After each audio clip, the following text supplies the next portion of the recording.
নমস্কার, max video নতুন একটা ব্লগে আপনাদের সকলকে স্বাগত জানাই। আজ 31 আগস্ট শনিবার, এখন বাজে সকাল 10:25। এখন থেকে আমি আমার আজকের ব্লগটা শুরু করছি। তুলতুল এই 10-15 মিনিট আগেই ঘুম থেকে উঠল। তবে ঘুম থেকে উঠলেও এখনও বিছানাটা ছাড়িনি, এই মশারির মধ্যে এখন গুটিসুটি মেরে পড়ে আছে। যতবার ওঠানোর চেষ্টা করছি কিছুতেই আসবে না, ওখানেই শোবে এখন। চলো না, চলো এসো। আর আজকের ওয়েদারটা সকাল থেকেই মেঘলা, তবে আজকে খুব সুন্দর হাওয়া চলছে, মানে হাওয়াটা খুব মিষ্টি লাগছে। আর এদিকে আমার সকালের অধিকাংশ কাজকর্মই প্রায় কমপ্লিট। আর তুলতুলের কাজগুলোই এখন বাকি আছে, তারপর দু একটা ছোটো মোটো কাজ সারবো। তবে আজকে ধানিকে স্নান করাবো কিনা সেটাই ভাবছি, যা ওয়েদার। চলো মা, দেরি হয়ে যাবে বাবা ব্রেকফাস্ট করতে। চলো মা, আমার ব্রাশ করবে, চলো এসো। আবার পরে শোবে মশারিতে। মাম্মা এসো বাবা, চলো। এখন বাজে 12টা, আর তখন তুলতুল মশারি নিয়ে কিছুক্ষণ খেলা করলো। তারপর ওকে মশারি থেকে বের করে ব্রাশ টাশ করিয়ে দিলাম। তারপর দেখলাম বেশ অনেকটা দেরি হয়ে গেছে, তাই একেবারে ওকে স্নান ধান করিয়ে রেডি করে তারপর ব্রেকফাস্টটা করিয়ে দিয়েছিলাম। আজকে ব্রেকফাস্ট করতে করতে ওর প্রায় 11টা বেজে গেছিলো। আর তারপর এদিকে বিছানাপত্রগুলো সব গুছিয়ে রেখে আরও দু একটা কাজ ছিল, সেগুলো সব সেরে একটু গরম জল করে ধানিকে স্নান করিয়ে দিয়েছি। আর স্নান করালে ওর যা হয়, মানে এত রেগে যায় ও। আর মানে স্নান করানো তো ঠিক আছে, কিন্তু ওকে বেঁধে রাখা যাবে না। এই যে একটু বেঁধে রেখেছি, সহ্য হচ্ছে না, ডাকাডাকি শুরু হয়ে গেছে। কি চুপচাপ থাক এখন ওখানে কিছুক্ষণ, তারপরে খুলবো, এখন খুলবো না। আর এবার আমি যাব স্নানে। আজকে আমার স্নান পুজো সারতে সারতে অনেকটা বেলা হয়ে যাবে। এখন বাজে 12:30, আর আমি স্নান পুজো সেরে কিছুক্ষণ আগেই উঠলাম। আর এবার দুপুরে রান্নাটা বসিয়ে দেব। আজ যেহেতু শনিবার, তাই প্রতি শনিবারের মতন আজকেও খিচুড়ি করব। খিচুড়ির সাথে একটু ভেন্ডি আর পাঁপড় ভেজে দেব। তবে আজকে আবার এই কিচেনের সিঙ্কটা ইউজ করা যাবে না, কারণ প্লাম্বার দাদারা এদিকে পাইপলাইনের কাজ করছে, তাই জল ফেলতে বারণ করলেন। আর এখানে দুধটা জাল দিচ্ছি। আর আমি এখন একটু ওই চিড়ে চানাচুর দিয়ে মেখে খেয়ে নেব। এখন বাজে 1:10, আর এদিকে খিচুড়িটা হয়ে গেছে, পাঁপড়টা ভেজে রেখেছি। আর ভেন্ডিটা ভাজতে গেছিলাম, তো দেখলাম ভেন্ডিগুলো এতটাই শুকিয়ে গেছে, ভাজলে আর ভালো লাগবে না, তাই আর ভাজিনি, শুধু খিচুড়ি আর পাঁপড় ভাজাই করলাম।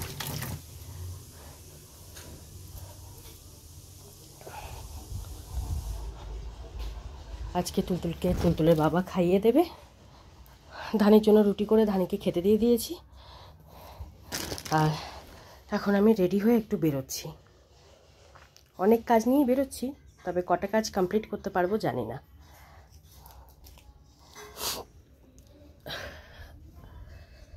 বেরোতে তো অনেক দেরি হয়ে গেল, মানে আর একটু আগে বেরোনো উচিত ছিল, কিন্তু প্রতিবার যা হয় এটা ওটা করতে করতেই এতটা দেরি হয়ে যায়। এখন বাজে 2:10, আর আমি ও বাড়ি থেকে ওই 1:15-20 নাগাদ বেরিয়েছিলাম। বাড়ি থেকে বেরিয়ে সবার আগে আমি এই ব্যাংকে এসেছিলাম। এই ব্যাংকে আমার একটা পেপার নেওয়ার ছিল, সাথে আরও দু একটা জরুরি কাজ ছিল, সেগুলো সব সারলাম। এবার আরও যে যে কাজগুলো আছে সেগুলো আস্তে আস্তে সারবো। এখন আমি এসেছি পোস্ট অফিসে। তবে পোস্ট অফিসের অর্ধেক কাজ হয়েছে, আর অর্ধেকটা বাকি থাকলো। আজকে আর হবে না, আবার অন্য কোনো দিন আসতে হবে। এখন বাজে 4:10, আর আমি যে সমস্ত কাজকর্মগুলো নিয়ে বেরিয়েছিলাম সেগুলো কিছুটা সেরে এই 5-7 মিনিট আগেই এ বাড়িতে এসে পৌঁছালাম।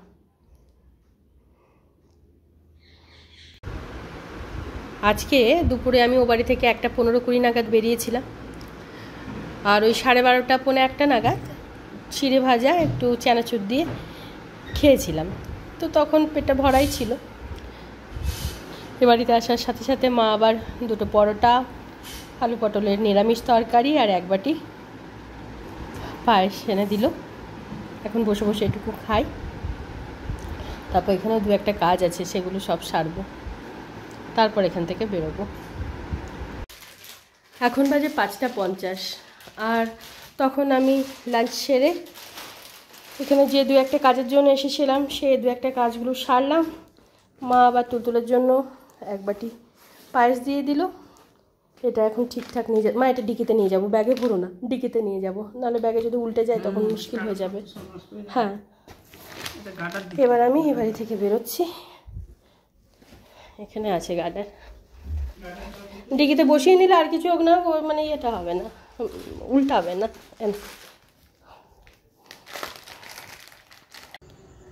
Good evening. এখন বাজে 6:45, আর আমি 6:30 নাগাদ এ বাড়িতে ফিরলাম।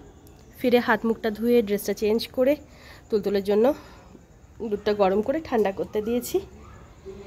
আর এবার আমি সন্ধে দেব, দিয়ে তারপরে তুলতুলকে দুধটুকু খাওয়াবো।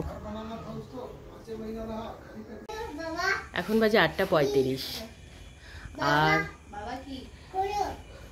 তখন সন্ধে দিয়ে তুলতুলকে দুধটুকু খাওয়ানোর পর তুলতুল বাবার সাথে একটু ঘুরতে গেছিল, আর এখন ছোট দিদির সাথে খেলা করছে। খোলো খোলো, তুই তো খুলতে পারিস, খোল। সাজা মাম্মা, সাজাও তো।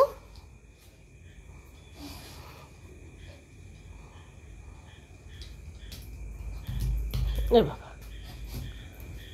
আনন্দ আনন্দ, দেখো দেখো,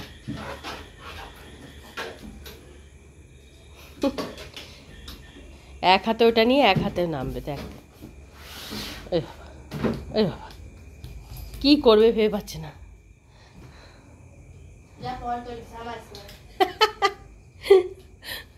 মানে এক্সাম তো এক্সামের মতো হতেই থাকবে, ও নিজেও বুঝবে না, স্কুলে যাবে আর আসবে, এই করবে। এখন বাজে 9:30, আর আজকে সন্ধ্যা থেকে তুলতুলকে আমি 1টা সেকেন্ডের জন্য পড়াতে বসাতে পারলাম না। ওই বাবার সাথে ঘুরতে যাওয়া, ছোট দিদির সাথে খেলা করা, এখন এই যে নিজে নিজে খেলছে, এই করতে করতে আজকে সময়টা ও কাটালো। আর এদিকে আমি টুকিটাকি সব কাজগুলো ছিল সেগুলো সারলাম। আজকে রাতে রান্নাবান্নার অত ঝামেলা নেই। মা তুলতুলের জন্য পায়েসটুকু পাঠিয়েছে, এই পায়েসটুকু রাত্রেবেলা ওকে খাইয়ে দেব। আর ও বেলার কিছুটা খিচুড়ি রয়েছে, তুলতুলের বাবাকে এই খিচুড়ির সাথে কিছু একটা ভাজাভুজি করে দেবো, খেয়ে নেবে। আর ধানিকে ব্রেড দিয়ে দেবো, আর আমি কিছু একটা খেয়ে নেব। আমার খাওয়া নিয়ে অত চিন্তা নেই। কি গরম কিন্তু মা, গরম, হ্যাঁ গরম বাবা, হ্যাঁ বাবা, হ্যাঁ। এখন বাজে 11:10, আর অনেক দিন পরে আজকে 10টার মধ্যে ওদের ডিনার কমপ্লিট হয়ে গেছিলো। আমি যখন রাত্রেবেলা তুলতুলের জন্য রুটি করতে গেছিলাম, তখন দেখলাম পায়েসটা আছে। তো আমি ভাবলাম রাতে যদি তুলতুলকে দুধ রুটিটুকু খাওয়াই, তাহলে পায়েসটা আমাকে ফ্রিজে রেখে দিতে হবে, আগামীকালকে ওকে খাওয়াতে হবে। আর এখনও পর্যন্ত একটা দিনের জন্য তুলতুলকে আমি কোনো রকম বাসি খাবার খাওয়াই না, কোনো রকম না। তো ভাবলাম যে বাসি পায়েস টায়েস খাওয়ালে আবার যদি গ্যাস ট্যাস হয়ে যায় তখন অসুবিধা হয়ে যাবে, তাই আজকে দুধ রুটিটুকু না খাইয়ে পায়েসটুকুই খাইয়ে দিলাম। আর মা আজকে স্পেশালি তুলতুলের জন্যই পায়েসটুকু বানিয়েছিলেন। আমি মাকে ফোনে বলেছিলাম যে যদি সময় সুযোগ পাই তো আজকে মায়ের সাথে একটু দেখা করতে যাব। তো আমি যখন দুপুরে কাজগুলো নিয়ে বেরোলাম, মা তখন ফোন করে বললেন যে তুলতুলের জন্য মা পায়েস করেছে, এসে যেন অবশ্যই নিয়ে যায়। আর দুপুরে আমি যে কাজগুলো নিয়ে বেরিয়েছিলাম সবগুলো তো কমপ্লিট হয়নি, যেহেতু আজকে স্যাটারডে ছিল, অধিকাংশ জায়গা বন্ধ ছিল, অধিকাংশ হাফ ডে ছিল। তো তার মধ্যে 2-3টে কাজ আমি কমপ্লিট করতে পেরেছি। তবে কমপ্লিট করতে পারলে কি হবে, মানে বলি না, একদিকে করতে গেলে আরেক দিকে হয় না। আজকে দুপুরের বেলা তুলতুল ঠিকঠাক খায়নি, বিকালে ফলটা খাওয়ানো হয়নি। আসলে আমি যখন বেরোলাম তখন হয়তো তুলতুলকে খাইয়ে বেরোতে পারতাম, কিন্তু যদি ওকে খাইয়ে বেরোতে যেতাম তাহলে আমার ওই দিকের কাজগুলো হতো না, মানে আমি পৌঁছাতে পৌঁছাতে সব বন্ধ হয়ে যেত। তাই বাধ্য হয়ে ভাবলাম যে তুলতুলের বাবা তো আছেনই, উনি হয়তো আজকে ম্যানেজ করে খাইয়ে দিতে পারবেন। তো বাড়িতে এসে শুনলাম যে তুলতুল একদমই দুপুরে খায়নি, মানে ঠিকঠাক বোধহয় 1-2 চামচ মতন খেয়েছে, বিকেলের ফলটা তো খাইনি। এমনিতে আমি না থাকলে কিন্তু ওর কোনো অসুবিধা হয় না, যে মা নেই কান্নাকাটি করছি, অনেক বাচ্চা আছে না মাকে খোঁজে, ওর সেটা ব্যাপার নেই। ও বাবা অন্তে প্রাণ, বাবা থাকলেই ওর চলবে, অসুবিধা নেই, থাকে না, কোনো সমস্যাই করে না। আর সবচেয়ে বড় কথা হচ্ছে বাবার কাছে মোবাইল টিভি এগুলো দেখতে পায়। আর এখন তুলতুলের কিছুদিন ধরে দেখছি টিভির নেশাটা মারাত্মক বেড়ে গেছে, মারাত্মক, মানে এত খারাপ লাগছে আমার। এবার আমি দেখছি তুলতুলের বাবা যখন ব্যাঙ্গালোর থেকে ফিরলেন তারপরে এই ব্যাপারটা আমি দেখছি। আমাকে কখনো ও টিভি চালাতে বলে না, কিন্তু বাবার কাছে এত পরিমাণে জেদ করে যে বাবা টিভি চালাও, বাবা টিভি চালাও। আর এই টিভি দেখা নিয়ে এখন আমাদের ঘরে একটা মানে ছোটোখাটো মহাভারত হয়ে যাচ্ছে প্রতিদিন। কারণ আমার একদম পছন্দ না যে ও বসে বসে অতক্ষণ ধরে টিভি দেখুক, যার জন্য আমি যত রকম চেষ্টা করার করে যাচ্ছি। আর ওর সেই নিয়ে দিয়ে একই সারাক্ষণ যে দেখছে তা না, স্কুল থাকে, স্কুল থেকে ফেরে সব ঠিক আছে, কিন্তু ওই যে বিকেলের দিকটা আর রাতে এই 1.5-2 ঘন্টা লাগাতার যে দেখাটা, এটাও ওর পক্ষে যথেষ্ট ক্ষতিকর। আর এই কারণেই বারে বারে নিজেদের মধ্যে অশান্তি শুরু হয়ে যাচ্ছে। তো চেষ্টা করছি যেভাবেই হোক এটা এড়িয়ে চলার, দেখা যাক কি করতে পারি। আমি তো মাঝখানে ভাবলাম, মানে কালকে ভাবছিলামই যে বিকালে আমি হাঁটতে বেরোচ্ছি, আমি হাঁটাটা বন্ধ করে দেব বিকালে, যদি সকালে যেতে পারি সকালে যাব। কারণ বিকালে আমি হাঁটতে যাচ্ছি, তুলতুলের বাবার অফিস থাকছে, তো তুলতুলের বাবা ওইদিকে ব্যস্ত হয়ে পড়ছে, আর তুলতুল বসে বসে টিভি দেখছে। আর আমি যদি বিকালে হাঁটাটা বন্ধ করে ওকে নিয়ে ঘুরতে যাই, তো তাহলে হয়তো টিভিটা দেখবে না। এবার প্রতিদিন কোথায় কোথায় ঘুরতে নিয়ে যাব, এটাও একটা ব্যাপার। প্রতিদিন বেরোনো তো একটা অভ্যাস হয়ে যাবে, যেদিন হয়তো বেরোতে পারবে না সেদিন আবার চিৎকার চেঁচামেচি শুরু করে দেবে। সব কিছুরই সমস্যা আছে, সমস্যা যেমন আছে সমাধানও আছে, দেখি কি করতে পারি। আর আজকে আবার মানে এক তো আমার শরীরটা কোনো রকম ঠিক হলো, আজকে আবার মানে শুকনো মাটিতে আমি আছাড় খেলাম, মানে এমনভাবে পড়েছি কি বলবো, যার জন্য দুটো পায়ে এত লেগেছে, মানে এই পায়ের এই জায়গাটায় লেগেছে, মানে পুরো ছড়ে গিয়ে একদম রক্ত জমে গেছে, আর এই পায়ের হাঁটুতে লেগেছে। শুকনো মাটিতে আছাড় খেলাম, মানে স্কুটিটা রেখে আমি হেঁটে হেঁটে যাচ্ছিলাম, কিভাবে হাঁটছিলাম কি হলো জানি না, হঠাৎ করে পড়ে গেলাম। এই ব্যাপারটা আমার সাথে মাঝে মাঝেই ঘটে, আমার সাথেও ঘটে, আমার মায়ের সাথেও ঘটে, মানে যাকে বলে শুকনো মাটিতে আছাড় খাওয়া। মানে মাথায় এতটাই চিন্তা থাকে, নানান রকমের অন্যমনস্কভাবে চলি না কি কিছু বুঝতেই পারলাম না আজকে আমি কিভাবে পড়লাম। তো যাই হোক, ভালোই লেগেছে, ফুলে টুলে গেছে। বাড়িতে গিয়ে একটু জল দিলাম, বরফ টরফ দিলাম, কিন্তু ততক্ষণে রক্ত টক্ত যা জমে গেছে। এখন যা হোক ব্যথা হচ্ছে, ব্যথা তো বোঝা যাবে কালকে, মানে আগামীকালকে সকালে হয়তো উঠতেই খুব কষ্ট হবে। দুটো হাঁটুতে, তারপর হাতের এই জায়গাগুলোতেও লেগেছে একটু।